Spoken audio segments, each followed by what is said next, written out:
Every live event is filled with moments of excitement. LiveSource is a new game-changing app that allows you to create auctions instantly during these moments, as the crowd's excitement is at a fevered pitch. Comes back with his second triple of the game. Imagine, after spectacular moments, you could remove any item from the field of play and place it into a live auction in less than a minute while the game is still on.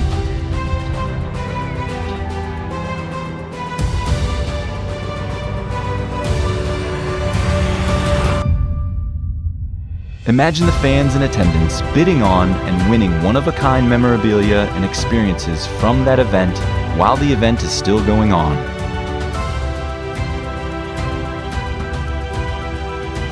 LiveSource handles the heavy lifting so that there are no limits on what can be sold or when it can be sold.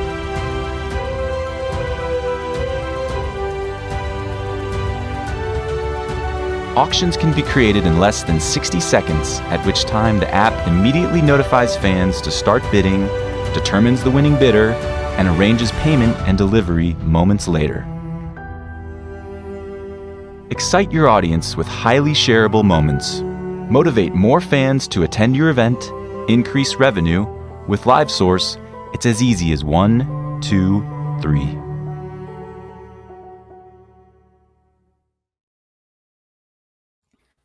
All right. Well, we want to thank LiveSource for partnering with the Andrew Haines Show. They've been a great partner over the last 2 months. So I'm excited to have them on board and really excited for this guest today because, you know, usually it's front office people in sports teams. And so now we're getting into another entrepreneur, tech, you know, startups. So it's going to be fun. All the things that I love. So I've got the CEO of PlayyOn, SallyAnn Reiss. How are you? I'm pretty good. Thanks, Andrew. Well, thanks for joining me. I'm kind of excited to hear your story and learn more about your journey. So what can I tell you? Well, let's start off with where'd you grow up? Like, you know, and when did you kind of get that bug for business? Well, I actually grew up in British Columbia, Canada. The bug for entrepreneurship. My sister will actually probably claim that it was when I was 16 and I could drive and I started a pool cleaning company and I hired her to do all the work. Smart. I paid her well. Yeah. She was the best employee ever. But that, you know, I've always been somebody that's like, see a problem, see an opportunity. But I did. I grew up in Northern Canada. Normal upbringing, went to local high school. I was a multi-sport athlete. I played basketball probably as my key sport. But I also played volleyball and I did track and field and soccer and baseball and all those great things that happen when you're a youngster. Went to the University of Victoria where I got my Bachelor of Arts in Political Science and Economics. And when I graduated, I actually went overseas. I started working in Australia and I also spent 3 years in Japan and I spent a year in France. Most of that time I was working in investment banking. But when my real career started, actually, I was living here in Silicon Valley. I was doing some research at Stanford University, but I started getting involved with this group of people, or these two guys who had this idea of doing a home networking device, and that actually brought me to being on the founding team of TiVo. I guess you can call it the pioneering digital video recorder company. And Mike and Jim had this idea of doing a home networking device, which ended up being a digital video recording as the base idea that really moved the company. And so we built that up and took it public. And, you know, for the last 25 years, that's what I've been doing. I've been working with startups, scientists and engineers who have ideas. I've been on 5 successful startup companies. I think, you know, like TiVo actually went public in 1999, but then it just actually in 2016 got acquired for $1.1 billion, which is a nice little return. So what back then, that your first kind of jump into being on that founding team, like in a startup, like what was going through your head in that? Like, were you like kind of nervous? Were you like all 100% bought in? Like, like, we're going to make this thing huge? No, actually, I'm a doer. I'm much more task oriented than that. I will put all of the visionary on Jim and Mike. I mean, I was just getting things done. I think my nickname, they actually called me Nike in the office because I just got, excuse my language, stuff done. I was going to swear there, but I've decided not to. That's right. That's a lot of time. That's what a lot of athletes do. We just get stuff done, no matter what our obstacles are. And I would actually say that my personality is clearly that of an athlete. Here's the challenge, here's what you're going to have to do to get it done, and just go get it done. Don't whine about it. And that's what I've done. Does like the competition kind of, drive some of that? Sorry, what was that? Athlete? Like the competition, being a competitor. Yeah. Being a competitor, it's not about, to me, it's never about beating the other team. It has to be for the win-loss, but it's actually about just doing my best. And I don't even really think about it when I'm doing it. It's a habit to just really apply yourself at all times as best you can. And just, again, you got a problem, that you're going to have to work hard to get a solution. And that's actually something that a lot of people don't realize about startups, is that they don't happen overnight. They usually take a lot of hard work, and people just don't like all of a sudden become, like very successful just overnight. It's a lot of hard work. So what was it like in the early stages of that first startup? With TiVo? Yeah. Yeah. We worked out of Mike's guest house, which was kind of fun here in Silicon Valley. A lot of it was, again, you need people that can just take the ball and run with it, and people that don't need to be told what to do. So our first 10 people that we hired had to get, they had their marching orders, and they had to understand that our job was to create a product that would sell. And so that first group didn't have to be like, well, let's have a meeting and everybody talk about, what everybody else is doing. It was just like, we had a million things going on at a million times a day. And the other thing is that everybody had to help each other. There was no hierarchy in a startup. And while we all really respected the roles that our executives like Mike and Jim played, everybody had to take responsibility for everything, whether that was answering the front door, going to get lunch, or writing up a business plan, or whatever it was going to be. I mean, it was everybody, all hands on deck all the time. Yeah, that's what I like, though. It's, the creativity, and, I think I always talk about one of the biggest skills that I think I have is problem solving, which is crucial in startups. I'm sure there was many things that you guys had to fight through and solve. So yeah, there's I jokingly, I think one of the guys, he was a guy who worked in the engineering team. He once quoted, I don't know who it's from, but he said, there's 3 types of people. There's people that stand around and go like, what's happening? Right. And there's people that go, oh, look, that happened. And then there's people that are making it happen. Right. Yeah. And I think that when you find a really successful startup, it's because there's a lot of people just making things happen. They're not being told what to do. They're just making it happen. Yeah. Is that one of the main things that you like about that startup, phase of businesses? I mean, you've been involved in a handful of them. Like what really attracted you to them? I would actually say Mike and Jim were actually introduced to me because I was actually working on another company at that time, another startup company. And now this is really going to date me, but this was back in the times where there was no Bluetooth or Wi-Fi. Right. But Mike and Jim had been talking to some VCs about their home networking device. I was working with another company that was working on a wireless technology that would allow packages of data to be sent from one computer to another computer. And so the VCs, in their wisdom, saw that opportunity for synergy, because people aren't going to rewire their house for a home networking device. That just wasn't going to happen. So they saw that as sort of a stopper. So they had our 2 groups meet. And that's when I met Mike and Jim, and we just clicked. And they're like, you're a doer, we need you. And I'm like, Wow, that's a really cool idea. And actually, they did. Even at that time, they talked about time shifting. And Mike and Jim were just like everybody said, they're rock stars. Tie your ship to theirs, and they were. So this is where again people matter, right? Mike and Jim had the abilities to create a company. They had not only the technical skills, but they had the business skills.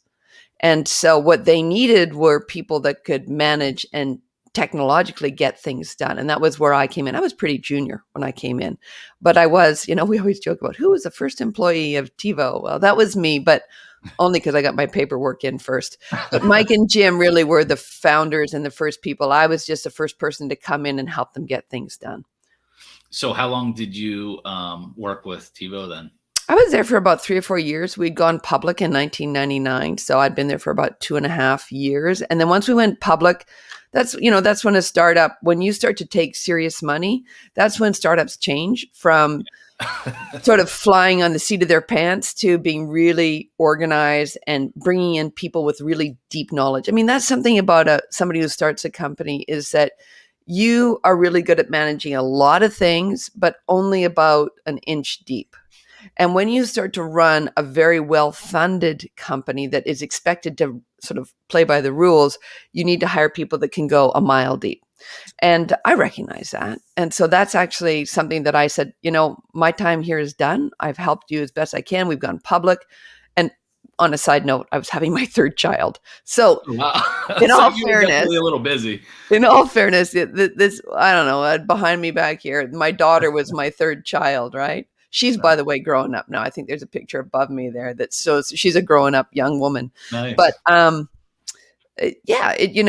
life happens, and I was moving on, and that actually offered me an opportunity. I quote unquote retired at that stage, but I ended up running into people and they're like, oh, I've got this great idea or this great technology, or I really want to do this. And I'm like, look, you got to focus on your Excel spreadsheet for your budget. Your budget will tell you everything.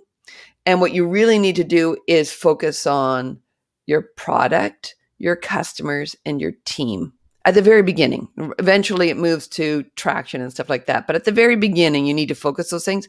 Because if you can't tell me who your primary customer is, not who will benefit from this, but who your primary customer is, and you can't tell me what they're going to buy and why, then you don't really have a business yet. You have an idea. Once you have that, then you can start to move forward. And by the way, so that's what I started to do. And I started to help all these other startups, friends of mine who had and most of them were biotech companies, which was interesting because I know nothing about biotech. I mean, that's science. But what I discovered is that it's the same template. And it's the same thing of pulling together people and just getting stuff done. So I oftentimes would say to them, I'll come in and I'll be an interim, whatever you need me to be, COO, CEO, but I'm up and out in 12 to 18 months. You should be replacing me or this isn't going to go anywhere. And, we had successes and I've had failures. Usually it has to do with people. Yeah, I mean, I got to tell you that not only do I do startups in corporations, but I've also done a lot of nonprofit startups. I've started a charter school with some other people that had this idea that our school system wasn't meeting the needs of the kids in the region. So we started Summit Preparatory, which now is actually a franchise. There's, I think, 9 in the Bay Area and 2 or 3 up in Washington State. So again, there's a problem. What's the solution? Let's fix it. And then, of course, always hire in the right people. Yeah. I've also did a nonprofit for starting a community center because there was this rundown community center. So everything has the same pattern. And that for me anyways, it starts with an Excel spreadsheet and a budget. Right. The widgets are interchangeable. That's a really good way of saying it, Andrew. The widgets are interchangeable. The rest is structured. Talk about some of the other startups that you've been a part of that were successful, and then even some of the ones that had some trouble and what caused that. Well, so off the top of my head, another really successful one was Bina Technologies. This was started by a really brilliant woman out of Stanford University. And she's just a go-getter. She wasn't, a lot of time with scientists, they're really have a personality type where they're very measured. And so they often won't take risks. But this woman she was willing to throw everything into her efforts. And I don't think her name was Narges Baniasati. And Nagas was also a computer scientist, and she developed a technology, both hardware and software, that would work on genomics. And as with all technologies and businesses, there's a politics in the industry, and she bucked it. I love that about her. She was willing to go and say, well, I'm not doing it that way. And she really was amazing as a personality. And I helped her at the very early stages, putting together a budget, a business strategy, helping her pull together teams and all those operational things that happen. But she was a star in all of that. She was the one that said, we're gonna go in this direction. Eventually, Roche bought them for a nice, pretty penny. I've also worked with a company that did a blood test for kidney disease. That was, again, another product that came out of Stanford, and that was with Mini Sarwal. And they actually ended up selling that technology before it really got big, because what they wanted to be able to do is through a blood test was test whether or not people had smoldering kidney disease, which I thought was brilliant. What are some of the other ones? And when you're doing these, I mean, did you really have any knowledge of like the actual, the product itself, the widget, so to speak? Like, did you get into that side of it, or were you more on that organizational and that structure for the startup? This is where you really do need to know your lane, right? I think that's an analogy, swim in your own lane. Yeah. And actually, Minnie's a great one, Mini Sarwal, because she did surgery and did kidney replacements for children, right? So she was a scientist. She was a surgeon, but she had developed this technology, and it was brilliant. She was not a business person, but I was. And so we kind of came in and had that opportunity to be able, but we would dabble. Like, she would be in board meetings. She was a founder. And whenever she'd really want to get deep into something, I'd say to her, I can't do surgery. And you need to let me do this. Right. So we had a real respect for each other's lanes, which was really important. Well, and I think you see that a lot in startups too. You have, a brilliant mind, and, whatever that widget is, like, they created this great thing, but a lot of times they don't have those business skills needed to take it to the next level. Yeah. So another great one just recently, and that was actually my last one before really kicking into PlayyOn, was a company called IL-2RX, which is interleukin 2. It's a science name. I've come to learn that if you let the scientists or the engineers name the company, could be a little challenging for other people to understand what the product is. In fact, TiVo's original name was not TiVo. No. It was TeleWorld. Oh, yeah. TiVo's much better. Yeah, and it was really hard for people to pronounce. Right. Anyways, but yeah, whatever. Like I said, there's always a starting point. It can always be changed. But the most recent one, again, was another startup out of Stanford. I did do startups out of Berkeley, too, just to say that I did do one out of Berkeley. A little bit. Yeah, Berkeley, we did one for a protein that could bind oxygen, and it was a co-therapy for radiation and cancer tumors. It was a really good idea. When I left that, the CEO who had, prior to that stage, I'd been with him for about 18 months. We finally raised enough money that he could come over full time. And that was really important. And that company actually was doing really well until just recently, when it seemed like there seemed to be a lot of infighting like I said, team and people matter. Mm-hmm. Anyway, I don't really know what happened because I was out the door by that stage, and that's not fair for me to comment without really knowing. The one out of Stanford was actually in regards to autoimmune disease. And this was brilliant. They had this brilliant scientist who came up with this idea that every single autoimmune disease, whether it's rheumatoid arthritis, type 1 diabetes, there's lots of them because there's hundreds of autoimmune diseases. And that all those autoimmune diseases had a very similar issue in that they all had this signature that showed that they had a signaling defect within the T regulatory cells. Now I'm kind of getting into science here, but what it basically said was, we recognize that there's a gap that can be fixed.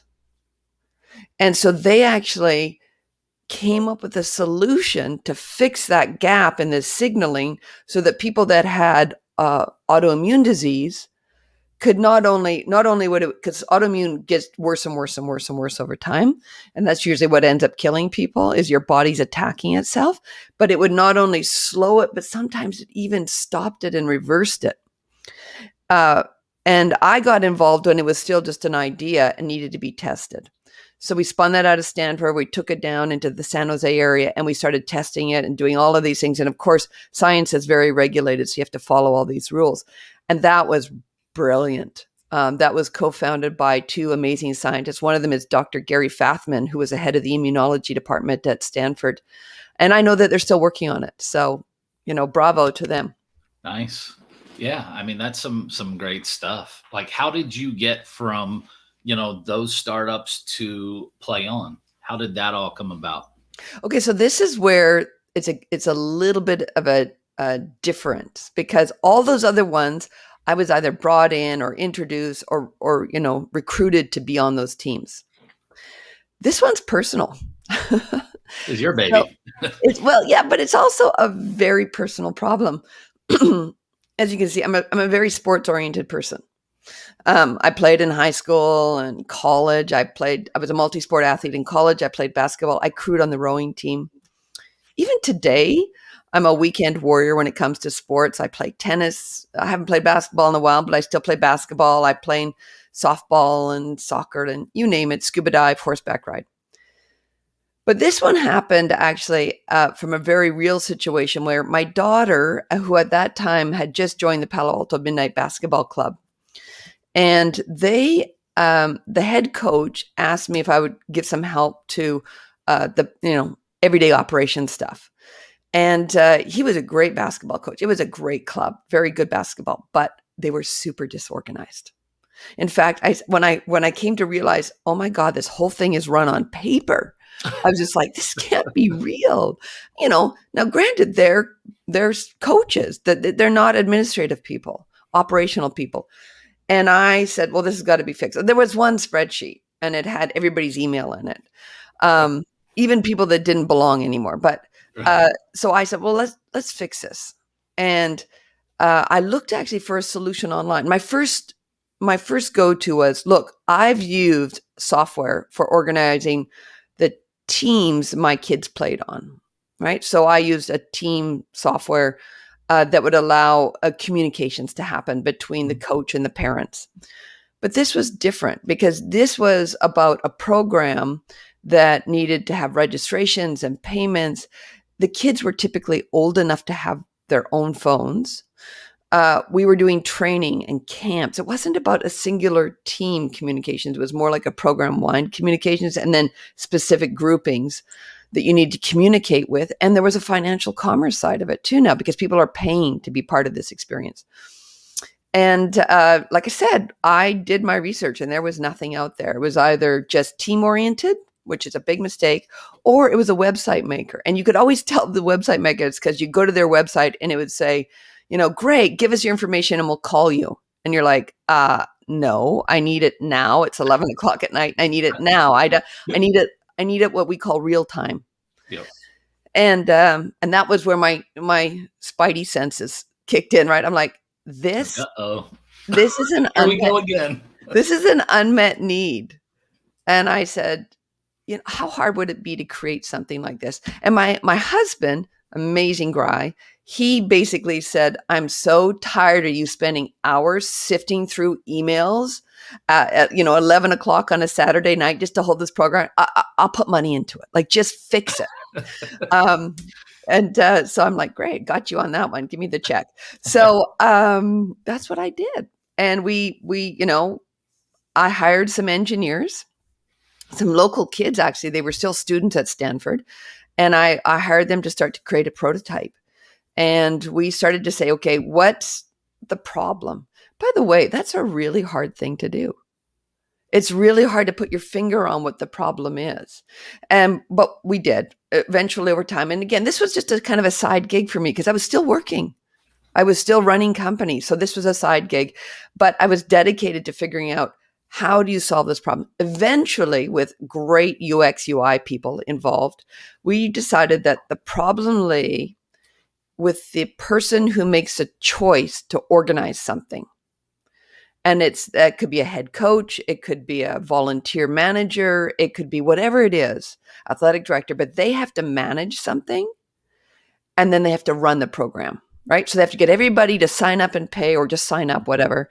And then they need to communicate and they need to put out schedules and they need everybody to buy the right uniform or gear, whatever it's going to be. And we're like, let's focus on that person's problem. So that's the organizer.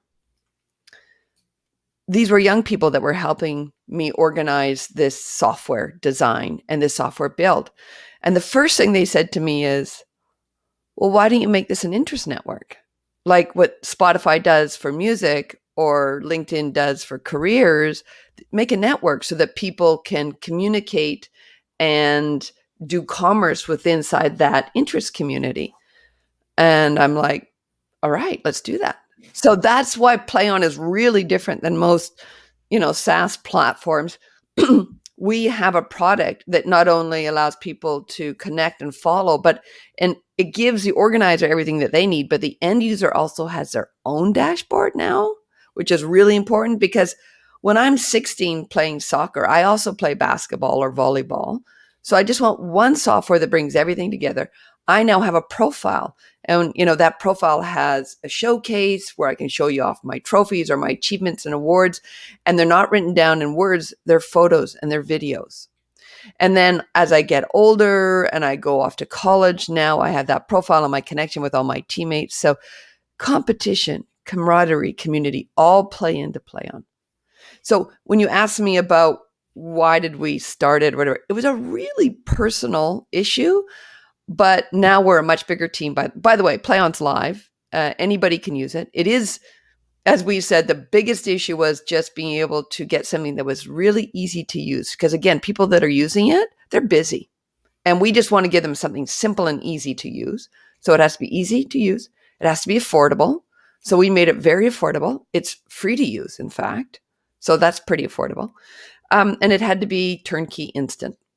And those qualifying factors are what PlayyOn is today. And oh my God, we have all the standard sports. We have soccer, basketball, volleyball, cricket, football, all the standard ones that you could imagine. But then we have a lot of ones that you're like, oh, because remember, this isn't just for youth sports. This is also for adult sports. Okay. So we have adult hockey, we have chess clubs, we have cornhole, we have hacky sack competitions. We have camps. We have book clubs. Wow. Everything. Yeah, everything. And we're just like, awesome. So how long did it take from the time that your husband gave you the blessing to move forward? Like how long from that point till you had a working prototype? If you go into my records and when we decided to name the company, I think that was back in 2015, right? I think the idea actually came in 2014, but it wasn't until 2015 that I actually hired somebody because I was still just playing around with the idea. But actually, of course, hiring takes forever too.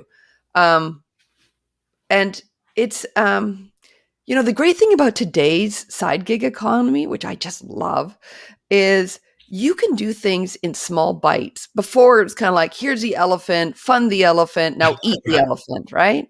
And nowadays it's like, no, take one bite and that's all you need. So you can do things in these really small sprints without having to spend or raise or spend a lot of money. You can do things in really small bite-sized ways that verify that you have a customer. And this is why we started in 2015, but I'd say it wasn't until 2018 where the spaghetti stuck on the wall.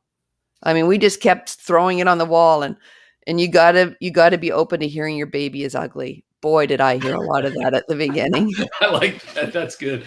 You're right, though. But I mean, think about this. I mean, from that 2014 to 15, what was in your mind then to what your product is now, I'm sure is probably a lot different. Yeah, it is. This is where you don't know what you don't know, right? Right.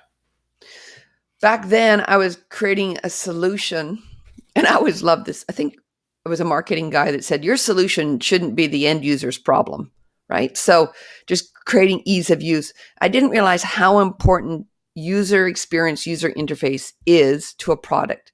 Anybody, for the most part, can build back-end software technology, but the design of the interface is so important. And in fact, if you go on to review sites, that's the number one thing people will say. They'll say, PlayyOn's so easy to use. It has the best interface. That is really important to us. What I also didn't know back then was how important people are. I mean, I know that sounds so trivial, but people want to get involved, but they don't know how they're going to do it. And even for myself, it's about admitting that you can't do everything.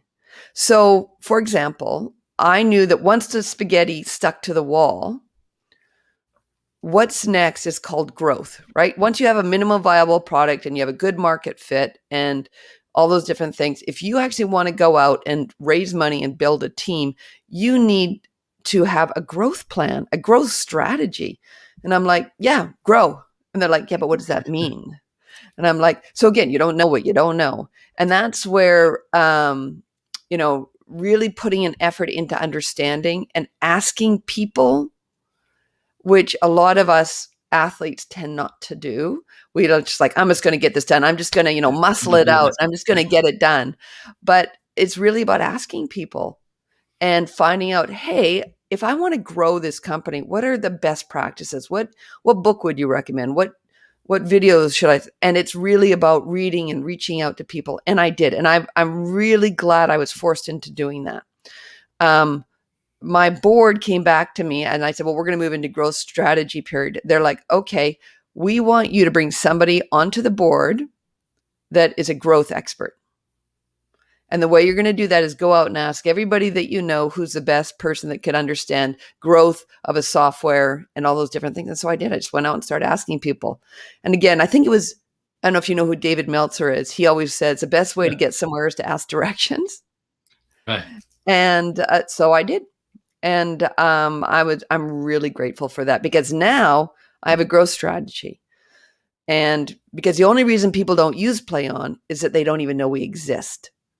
And so you don't want to just throw money at the problem either, because that doesn't give you a very good return. And then you have a really high customer acquisition cost, and then nobody wants to be a part of it. And so we came up with this really great idea. And for me, I look at it now and I go, well, of course. But back then I knew nothing. So what is the strategy to, get that awareness with people? How are you telling that now? Yeah, well, that's the question of whether I've got a strategy. The question is whether or not it actually pans out. So the first thing is of course, bringing in people that know what they're doing. So we actually formed a very small team. That's all you need. By the way, you don't need big teams. You just need a small team, and you need to be able to start to test things. Now, again, I'm going to bring my husband into this. He is a data scientist. In fact, he's a professor of economics who focuses on data. And so he believes that you do data-driven decisions. So again, I do actually listen to my husband, although he'd say I don't. But let's just pretend that he's also just a really good advisor. Right. And I really respected that. He was advising me to say, look at the data. So we started by saying, okay, who does this benefit? What do they look like? We always knew who our customer was, but we want to focus on the people that need us the most. And we started focusing on who they were, where do they exist? Where do they live? What do they eat? What are their interests? All those different things. And then how do we reach them? One of the things about PlayyOn that I'm really proud about, our whole culture at PlayyOn, is that we are about inclusiveness and about supporting people to be the best that they are, whether they're organizers or whether they're athletes. Our whole culture of our software is to be helpful. And when we were sort of thinking about, well, how do we reach these people? We said, well, let's create ways of helping them and saying, well, here, we're going to give you, information on how to run a really profitable, successful sports program. And so we started to develop some webinars, and it's all actually falling under something called PlayyOn Nation. And PlayyOn Nation is being part of something that is about a movement towards being in this community of people that believe in lifetime sports for the benefit of sports, for the game, for the community, for the camaraderie. And that's what we're doing. It's this whole strategy. So I'm focusing on customer growth. That's number one, right? And how do we reach those people? And I've got a team of people. They treat it like a science, right?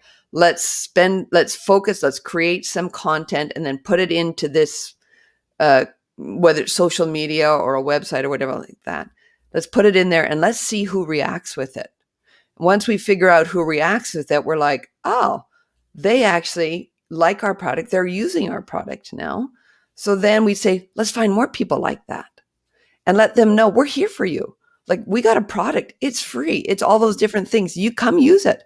And it's only been 1 month. And so far, it's been really successful. So that's number one of our growth strategies. Number two of our growth strategies is to really think about how do we bring more partnerships into PlayyOn that benefit our customers, whether they're the organizer or whether they're the participant. And that is the industry of people that sell services and products. Like, even your provider today, I'm like, oh, I need to reach out to them, right? Because what we do is the organizer comes on, they have a dashboard. So let's just say, Andrew, I said, I'm going to task you. We're going to get together a virtual basketball league for, I don't know, we'll play it on PlayStation or something like that, right?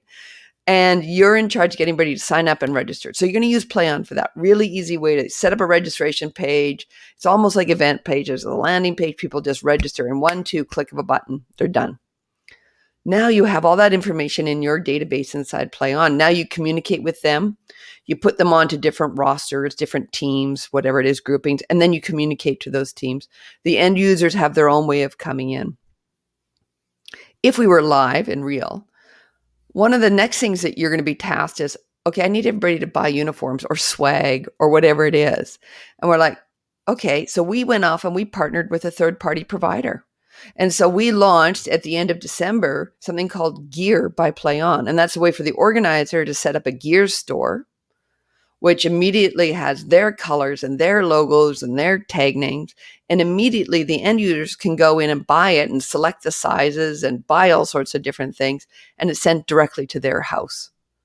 And if they need to do a return, it's all done with them. The organizer focuses on their job. The end user focuses on getting the product. That's a partnership that we did for the benefit of our users. We actually are about to launch one, which is really big. We're really excited about it. And it's called Train by PlayyOn. And this is a virtual training platform for the organizer.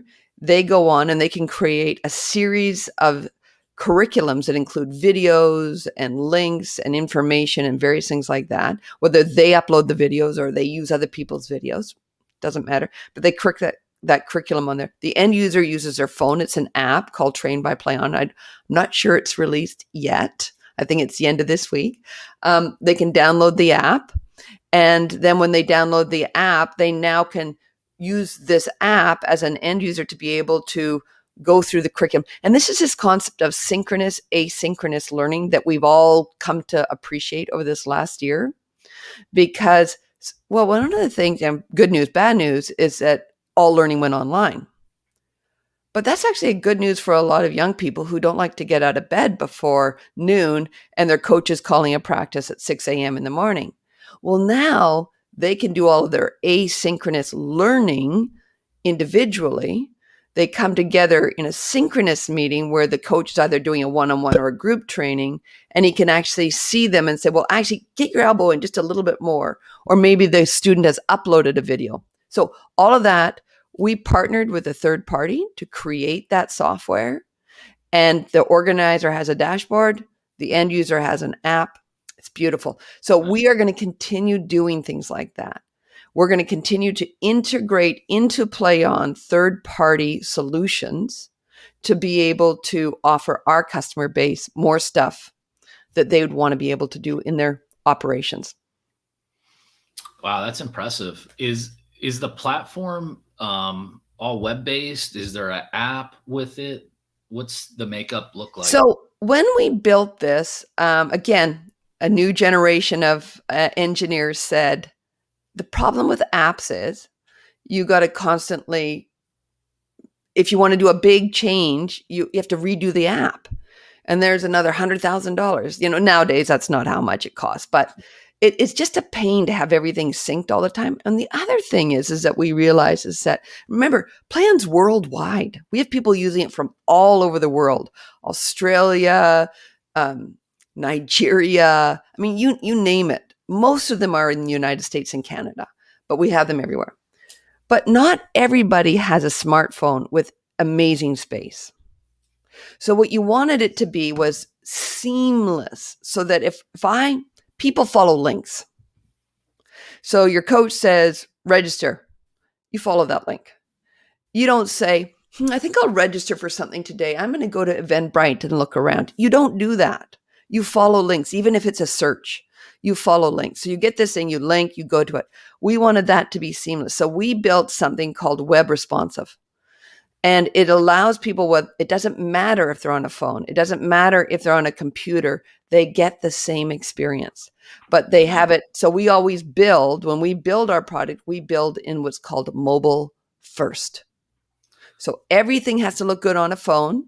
And if you're like me and you'd prefer to be sitting at a desk to do your what we call lean forward work, right? Like you're organizing. But when you're on your phone, you tend to be leaning back. So, by the way, we used to use that in TiVo all the time, the lean forward, lean back. So it's a way to think about it as there's no app that you need to download. It's seamless. One of the things that a lot of people are like, well, but we want a button, right? We're like, that's really easy to do, because what we do actually is we actually show them how they can use their logo to create an app on anybody's phone to be able to say, what time is practice? Oh, there's my app icon. Click, boom, go right to the landing page of that organization. Nice. So it is a way to think about it in a different way. We have actually internally been talking about creating an app for the PlayyOn world, because there's just some people that still are like, can I download an app? And we're like, okay, we'll give you an app to download. Darn it. But I do like what you're saying too. And being web-based like that, I mean, you can make additions whenever, you feel like it. So, yeah. And that's really, software is never done if you're doing it right. Yeah. Or you'll get passed up. That's for sure. No, that's good. I mean, I think, my background, I've always kind of owned, smaller minor league, professional sports teams. I mean, even with those teams, I could see some value in, PlayyOn, from just, a management, standpoint. Well, think about this. Like, a lot of those sites typically have their own websites, which, by the way, a lot of people do, which is fine. Somebody's gotten creative and created a Wix website or something like that. If you don't have your own website, PlayyOn gives you that. And again, for free. I want to make sure that people realize we're not trying to upsell them on all those things. But if you have your own website, the beauty of PlayyOn is that we give you the code or the link, so that when you want to put in a registration, you just put in that code. When people click on register here, it opens up something that is aesthetically just plain. So then you register, you go through the form, you register, you buy your tickets, you do whatever. And then we have a redirect. So then it goes right back to the page that they were on. Nobody realizes they were even really off the team site or That's right, organization site. which is really nice. Yeah. And I think that, again, we wanted to make sure we were supporting what they're doing. So what's kind of been some of the biggest challenges with, getting PlayyOn off the ground? Sometimes, especially these, I love the energy that our youngsters had when I first had them join us. But they were all about, let's create this line. And I'll tell you a funny little story. So I was, and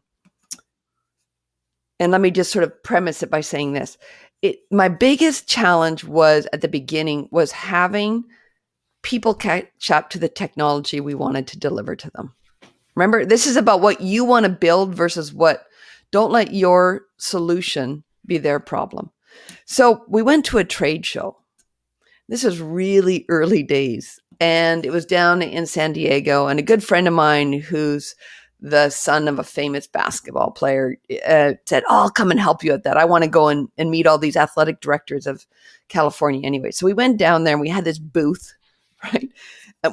We didn't even have an app. Like, we just had this idea that, like, let's build something. And so we had a bunch of screenshots. And this is a feedback opportunity. So we went down there and we had these, I don't know if you can see that, but it's just like a little cell phone holder. Like, you can put your cell phone in it, right? And on the front of it, it says, be awesome, play on, right? Yeah. Anyways, and so we went down there and we were talking to a bunch of the athletic directors. Again, this was school-based, right? Athletic directors. And we were talking to them about what PlayyOn is. And they're like, I don't understand. What is it? And we're like, and again, we still didn't know how to talk about what we were doing. At that time, we're like, well, it's a way to, I don't even connect with your parents and stuff. Of which, by the way, most athletic directors are like, that's the last thing I need. Yeah, I'm not talking to them. Right? Because what they really want to be able to do is just do their job and not have to deal with the politics of the team or something like that.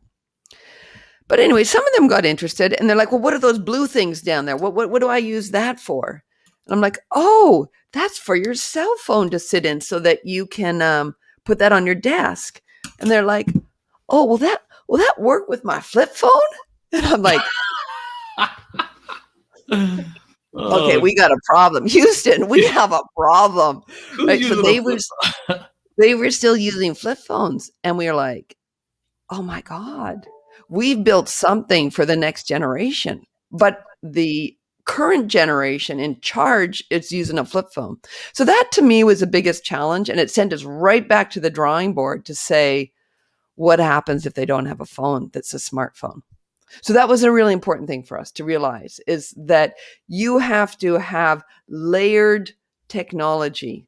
So whether the person has a flip phone or the person has a high-end computer built into their glasses, it has to work with everything. And that's what we did. One of the things we also said is that some people call us a social media platform, because there is this ability to post things and have people come follow you and you can share it and stuff like that. And I said, but sports is social. Like, by its very nature, it's social. And so be it if we are social. But I also know that people they have their social media platforms, and whether that's Facebook or Instagram or Twitter. So that was one of the things we built into it, knowing that our customer base wasn't just going to all of a sudden switch to PlayyOn. So we said, let's just let people post in PlayyOn and then push to Facebook. So if I create a registration in PlayyOn, which is where all my administration, I just push it to Facebook now. And then it shows up on my Facebook page, and then everybody shares it and stuff. But it's still, when they hit register, it just still goes back to that registration form. Yeah. No, I think that's great. Great tool. What's the website for people to go find it? www, of course, .playyon.com. And that's with 2 Y's, by the way, PLAYYON.com. How'd you come up with that? Well, here's a fun story. So I told you I'm a soccer player, right? And I always love it when people take a dive. I think it's creative timeouts. And, but I also really love it when the ref goes, play on. Like, you just like I'm ignoring you. Just play on. That's a creative story. The true story is that the guy who owned PlayyOn with one Y wouldn't sell it to me. Hey, well, I like the story. It sounds great. I'm gonna get on there and check it out too. Just Yeah, Andrew. you know. Well, thank you. And let all of your viewers know that I'm on LinkedIn. I'm a true believer in helping each other. So if people ever have something that I can support them with in their search for a new company, I'd be happy to point them in the right direction. And of course, anybody that wants to try out PlayyOn, it's free.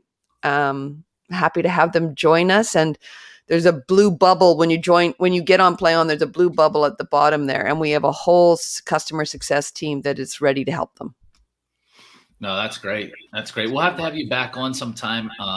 We do like some live demos, which is kind of cool, just to kind of walk people through.